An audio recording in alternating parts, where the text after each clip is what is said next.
Good evening, everyone. I will call to order a meeting of our Plan Commission, and I want to thank you all for your patience. Really, really appreciate you being here tonight. I know it's been a long night. We did this so that we wouldn't have to have SCH and CD Smith and all those guys have to come back twice. They're here. You saw the presentation. Again, just thank you very much for being patient and accommodating. We have a full quorum of our Plan Commission here with us tonight. We've already done the Pledge of Allegiance tonight. So our first action item is our Plan Commission regular meeting minutes from May 6th. Motion to approve. Second. Thank you, Matt and Jeff. Any questions, corrections? All in favor, please signify by saying aye. Aye. Any opposed? Motion carries. This is our first night with Jed Dolnick back on the Plan Commission. Welcome, Jed, and thank you for serving on the Plan Commission again. We're excited to have you here. All right, we have a public hearing zoning amendment. Turn it over to John. Sure, thanks, Mayor. Our first item this evening is a zoning amendment to, for you to hold a public hearing to permanently zone approximately 107.6 acres of recently annexed land located on the south side of East Rusco Drive and the west of South River Road. And as, Jim, are you still pulling up some stuff? I have everything running. Hopefully they have the other. Well, I'll let you figure that out, and I'll just present this one. So this particular 107 acres, you'll recall a few months ago, we annexed into the city of West Bend. This is temporary zoning, and so this permanent zoning request, this request for the public hearing goes through the permanent zoning process. And so we'd schedule the public hearing and have you take action in about a month or so. All right, so this is the public hearing, correct? Yes, sorry, this is the public hearing. All right, so I will open up the public hearing for this zoning amendment. Again, this is land, 107.6 acres, recently annexed on the south side of East Rusco Drive and west of South River Road. The public hearing is now open. If there's anybody in the public who wishes to address the Plan Commission tonight on this topic, step to the podium and you will be heard. Motion to close the public hearing. Second. Thanks, Matt. Second by Paul. Right? All right. Any other questions? All in favor of closing the public hearing, please signify by saying aye. Aye. Aye. Any opposed? That motion carries. And then we will act on this later. You would need to approve it make your recommendation to council this evening. Got it. And then council would have the final. John and I didn't have time to get together to discuss No, we our didn't. agenda Sorry. tonight, so sorry about the, So we'd be looking for a motion of a recommendation to council. okay. So moved. Second. Thank you, Paul. Second by Jeff. So again, this is zoning of that 107.6 acres to M2. Any comments, questions, discussion? Seeing none, all in favor, please signify by saying aye. Aye. Any opposed? Motion carries. Go ahead, John. Next item is our fire station. Our next item is a site plan review for discussion on review of a fire station number 1 located at 2151 West Washington Street by the city of West Bend. This evening's presentation, this is just an informational session, so we're asking for, you can provide input and comments and other types of things. There is no action required. The item will return on the 1st of July for your consideration. And I'm going to turn it over to Jim. I don't have, Yeah, unfortunately. half our screens are out. Yeah, we don't have anything on our screens.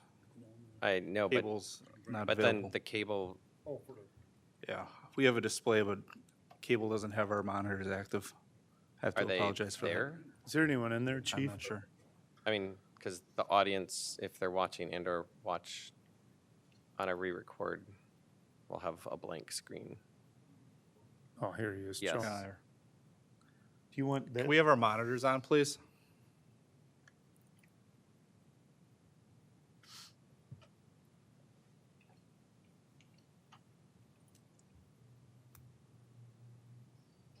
There we go. Great, thank you very much. Thanks, Jonah. So I'm going to walk you through really quick here. The presentation at council was pretty detailed, but focused a lot on the logistics of the fire department, the needs, as well as the financing. So I'll just walk you through the site really quick. On the left of your screen is Washington Street. To the south is actually West or the freeway. So as the architects had mentioned, the main public front is going to face west, where that parking lot area is. The bay is extending to the east on the property. The area to the south towards that detention pond, that is the training tower, and then there is a storage building off to the side of that pavement area. And then there's essentially sort of 3 detention areas that you'll see on that map. You want to slide to the next one, Jim? These are the 4 building facades. So the building does a lot of in and out. So if you have any questions, feel free to ask. Essentially, the elevation on the front is the Washington Street facade. That is the main vehicular bay area. It has a tower in the middle with the window. That tower element would be out of stone. So if you're trying to look at the different colors here, the building's all brick and stone. Lighter colors are stone, and then the darker colors are the brick. There is a wainscot across the building that has a lighter color, which you saw in the rendering at the city council meeting. The west facade is the second line there with the training room in that middle section that has the arch windows. The smaller vehicular bay with the 3 doors is off towards the north. The third line there is actually the south elevation of the building. So those are the vehicle bays that you would pull through on. So they're going to come around, they'll pull through, pointing north. And then that last elevation is the east elevation, where you actually see the wing to your left. That's the training room and the day room. And then you sort of have the blank part of the facade there is facing the woods. And then you see sort of the front part of the court with the vehicle bays when you would pull in from Washington Street. And then we have a series of other drawings. We have a grading plan and some other drawings that we can use throughout the discussion if you have more questions. And with that, I'll turn it over to Trevor and their team to add anything I didn't mention. Thanks, John. I think maybe just a couple of housekeeping details about the site. There's roughly 70 parking stalls associated with this, not only for the on-duty staff, but also public parking. You mentioned the 3 retention areas. Basically, those have been located based on the topography and the limiting use of underground conveyance as opposed to overland conveyance. They're strategically placed based on the grades of the station. To the earlier question about the return apparatus and so forth, we have been using turning templates in there to accommodate the larger trucks to make sure that they can make those turns without having to do 3-point turns into the apparatus bay and for deployment. And then as was mentioned in the previous presentation, the traffic calming or traffic control pieces that we're working through with the traffic engineer and the DOT to make access to Washington Street safer, not only for the fire department responding apparatus, but for the motorists as well. I think those are the big pieces on the site. We're just getting into the landscape design, which will obviously comply to city standard. As you can see with the amount of paved area, there aren't a lot of opportunities for landscaping near the building, but we are putting some foundation plantings around the building in following some of the comments that we've already received back from staff on there to soften the image of the building, especially as you enter off of Washington Street to the face of the building, using columnar trees and those types of things to break some of that up. Is there Anything else I'm missing, Mark? Just comments that had, some of the comments that we had received from the staff was one that because I was having a conversation with John earlier, was regarding sidewalk access. So we will be providing sidewalk access to the building from 33 so that anybody who is pedestrian will be able to reach the building. And then as well as screening equipment on both rooftop equipment. Most of the mechanical equipment is actually within the structure itself, so will be completely within and hidden. What is outside will be screened. That's both on the rooftop and anything that's on the grade. The area that is, it's marked as a generator. Yeah, and that will be screened. What is that whole area there? That's a landscaped area. Oh, it's landscaped, okay. We're trying to create separation between the deploying apparatus and any public vehicles that might be coming in. We don't want them intermixing, obviously. Okay. And then what is the purpose of the 10 stalls and the trash enclosure right behind there? That would be for staff, for your on-duty staff. Okay. Keeping the stalls that are out on the west side of the building for public and visitors.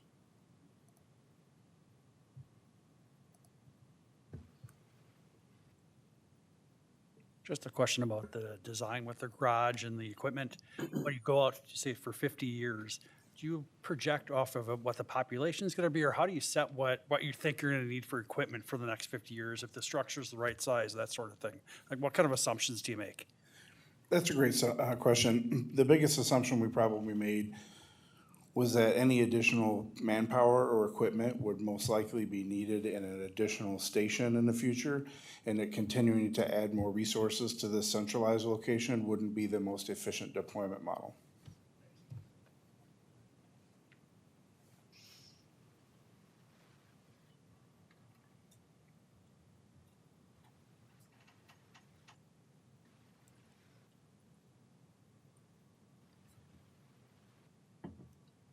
Any other questions? Yeah, Jed.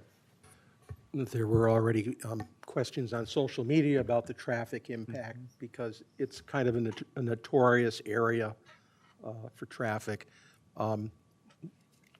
When there's development like this, we usually would have a traffic engineering study. Is that going to be done? No, because usually those traffic impact analyses Yeah. are for increase of volume of traffic, like a restaurant or a grocery store will increase the volume of traffic on a regular basis, especially those traffic engineers look at the peak hours and the volumes during those peak hours. In this case, this is not a place of business that's going to generate all this volume of traffic. The specific of the traffic here is making sure that the emergency vehicles can get where they need to get to at that time.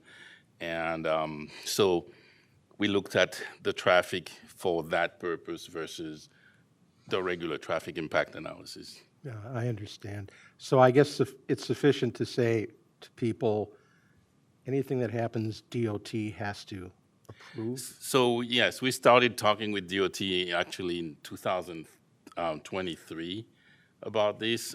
They do have, they do own the ramp from 45, so we're gonna need to get some permits from them to implement some improvements. Otherwise, we are pretty much in control of what's happening on Washington Street. We do have to submit it to them for review because it's a connecting highway, but the city will be responsible for designing and implementing the improvements. So, Max, correct me if I'm wrong, but essentially, instead of what you would think of as a standard traffic impact analysis, there will be systems that this fire station will be able to control the traffic lights throughout that corridor. So essentially, it's a different type of study that essentially will determine when there is a fire and they are leaving, which lights turn red, which ones are going to stay green to clear the way from either directions, those types of things. I don't know if I've explained it well enough, but it's sort of... Yes, and probably addition of new signals, because we need to stop the traffic in both directions at the driveway entrance. So we'll probably have signals there. The northbound ramp from US 45 onto Washington Street doesn't have a signal. It does have a yield sign, and we will need to stop vehicles from that ramp too when the emergency vehicles go out. So we'll have a beacon or something along with a sign, and all that section goes through DOT review, and then but we still get to install it. So yes, it's a different kind of study for a different situation. Tied into that, the cost of installing signals at the driveway on 33, and let's just keep it focused on that specific intersection. Is that included in the $24.7 million budget, or is that above and beyond? I think that is a different, that would be a different amount in addition to what we have for the, I don't believe C.D. Smith put any estimates on that. At this point, we haven't pinpoint exactly what we're going to do there. We did seek out input from other communities who were in the same situation, because you can use different solutions, and we're trying to figure out which one would be best for our situation, or even if somebody else tried something and it didn't work that well, and then they went back to something else. So we're in that phase still of design, and then but once we have the design pinned down, then we'll be able to put an estimate. So I don't think we have any numbers at this time. Yeah, thank you.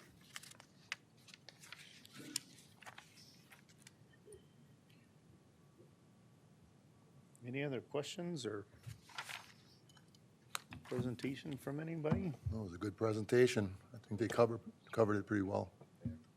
Matt? Actually, I believe they do have a budget in there for signage and things in their estimate. We'd have to double check against the final, but I know the preliminary one, he had a line item in for DOT. Emergency vehicle signage, signals, and DOT. Oh, okay. So I think it's built in as a bucket, that's part of it, but obviously I think as they get to the point of finalizing what that exact execution is going to be, it's one of those budget figures that could go up or down within the overarching Yes, budget. absolutely. Thank you. Yep.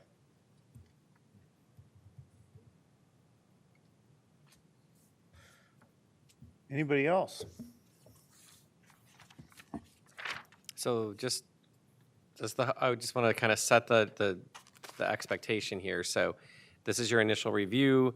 If there's something that you have concerns about or questions about, we hope that you would be able to communicate that this evening. Our intention, in order to keep with the schedule, if everything goes well, on the 7th of July, is that your approval for the site plan would happen on July 1st. And on July 1st, you'd also be scheduling public hearings for the rezoning and the land use, which would occur in August. So, for instance, you want to comment about red garage doors or anything like that, please feel free to comment now, because we're hoping for less commentary, I guess, in July, but certainly could happen. But if you have any major concerns, we have 2 weeks to work those things out to be able to present to you, so.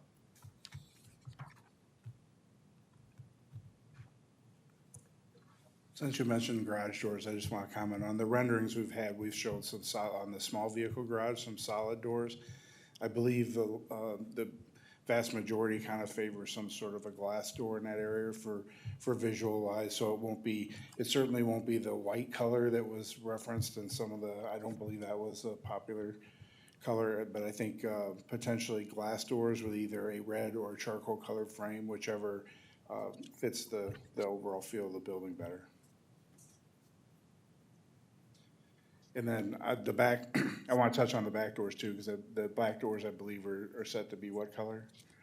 I think those are gonna be a charcoal. Charcoal. We're not gonna go with red doors on the backside predominantly because the southern facing exposure is gonna be more subject to fade. So I think it's predominantly like a charcoal color door with, I think, one set of windows across it, just so, you know, you kind of have an idea what it'll look like.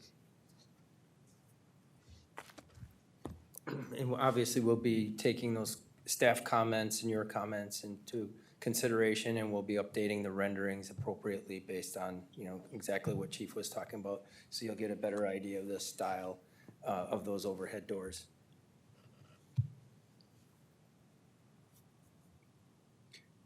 I didn't even think about the, Paul's point, not to come back to that again, but the whole point of having those drive-through bays are so that the equipment, the apparatus can come around the building and drive right through. So just looking at the picture that's on the screen, it doesn't look very big as I look at the little screen, but I hope that it's big enough that those trucks can come around and drive right through. So. And I guess, If it helps, I just want to say, we did identify that and are double checking all of our numbers. So Okay.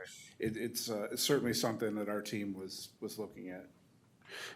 and just to say that we asked the question, if it's determined that, you know, more clearance is needed, given the grade of the lot where those 10 stalls and the trash enclosure are, is there another 25 feet to the south that could be expanded to give you more clearance? And again, in the future, you know, bigger rigs come into being and so forth. Is there enough space there that we could get another 25 feet if we needed it?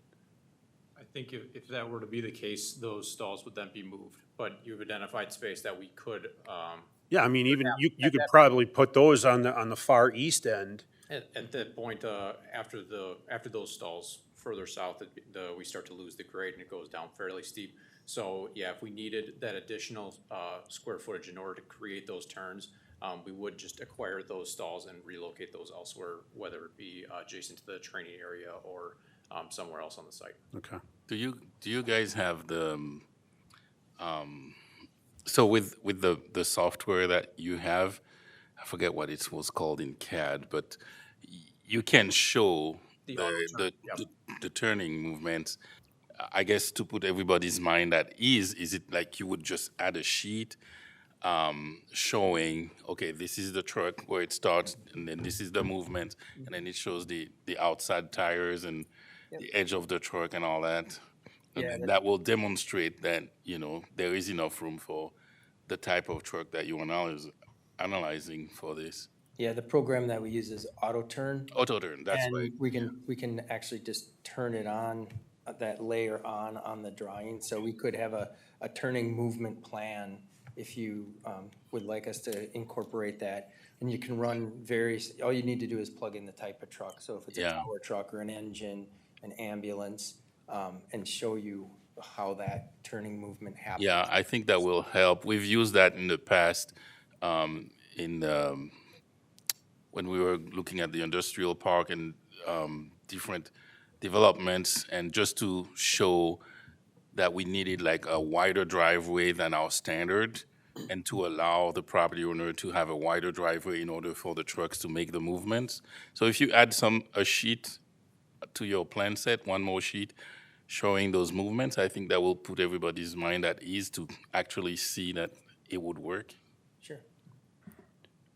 Tagging onto that and going, you know, way beyond what Plan Commission's role is, but just because I'm curious about this kind of stuff, what is the proposed pavement depth coming through there? Because as you're making that right turn on the back, you're based on the picture, it appears you're making a pretty hard right turn, and if you're coming in there with, say, a ladder truck, a lot of pressure on there, I'm assuming this isn't a 6-inch pour.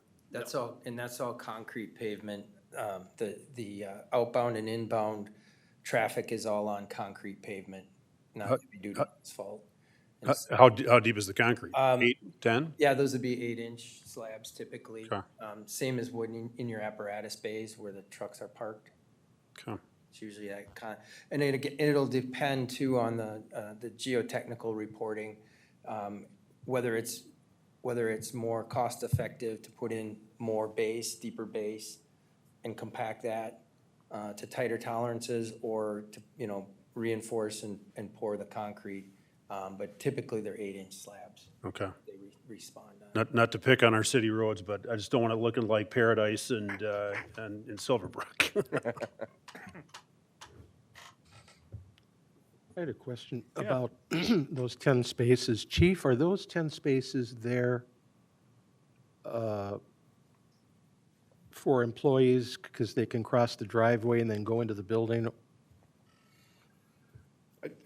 I think they wanted to segregate the parking areas between visitors and employees. But yeah, from my experience living in a firehouse, this would be pretty common because if somebody has to move stations, they usually have to move both living gear and turnout gear. So they would have to be both of those positions. If you'd see the one end is kind of, the west end would be close to the kitchen area, which is directly adjacent to the dorm areas where people would keep their living gear. And the turnout gear is actually about dead center of the apparatus floor in an area in there. So they'd be able to carry their turnout gear right into the apparatus floor. And that's fine. That's great. The reason I asked is because I wasn't sure if that was why it was there or we needed 10 spaces to fulfill the parking space requirement. If that was the case, then give them a variance if that's going to be an issue for having to expand the driveway. But if there's an actual purpose, as the chief's describing, then fine. Yeah, that looks pretty common for fire stations for, and that allows ample parking if we do have an event. And to clarify, our training room, we're building it to be relatively useful for other city functions, but we are not anticipating routine gatherings in this space. More, we could potentially use it as a polling location or for other city official meetings, but ideally what we're really looking there for is training, which would be on-duty staff. But for instance, like a polling type of thing, you'd want to be able to have people have a clear access to the parking lot right into the polling spaces. So again, I think this is pretty common for a fire station layout.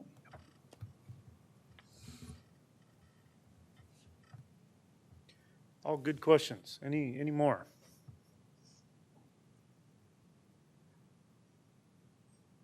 All right. We all set, John? I think so. All right. That's our last item. Again, thank you all very, very much for being here. Really appreciate it, and we are adjourned.